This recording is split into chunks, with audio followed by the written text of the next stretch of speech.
যুবক ভাইরা যারা মাহফিলে এসেছেন, আমি আপনাদেরকে বলছি, আপনারা একসময় চাকরি করবেন, সরকারি কিংবা বেসরকারি। আপনারা একসময় দোকানদারি করবেন, ব্যবসা বাণিজ্য, কিংবা আপনারা চাষাবাদ করবেন, কিংবা বিদেশ যাবেন। যেখানে যান, পৃথিবীর যে প্রান্তেই থাকেন, যেই কাজই করেন, হারাম উপার্জন করবেন না।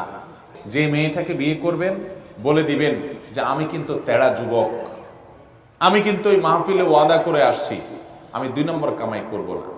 ডাল ভাত খেয়ে থাকা লাগতে পারে, অনেক সময় ডালও থাকবে না, এমনও হতে পারে লবণ ভাত খেয়ে থাকা লাগতে পারে, মরিচ ভাত খেয়ে থাকা লাগতে পারে। রাজি থাকলে আসো, এগুলা কোনো মুখরোচক গল্প শোনাচ্ছি না তোমাকে। আমি কিন্তু 2 নম্বর কামাই করব না, অতএব কামাই কম হবে, কষ্ট হবে। চাইলে আসো, আর না হলে এখনো রাস্তা মাপতে পারো।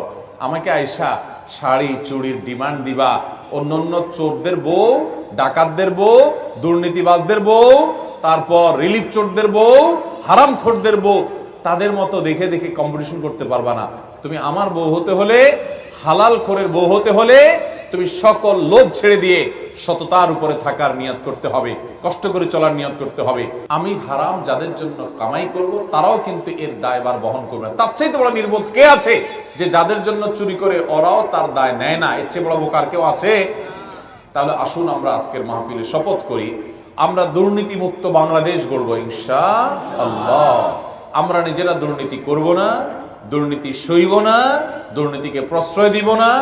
একটা কাজ আদায় করতে গিয়ে কষ্ট করা লাগে, কষ্ট করব, তারপরেও ঘুষ দেব না। ঠিক আছে না ইনশাআল্লাহ? আল্লাহ আমাদের সবাইকে সেরকম সাহসী সৎ মানুষ হওয়ার তৌফিক দান করুন।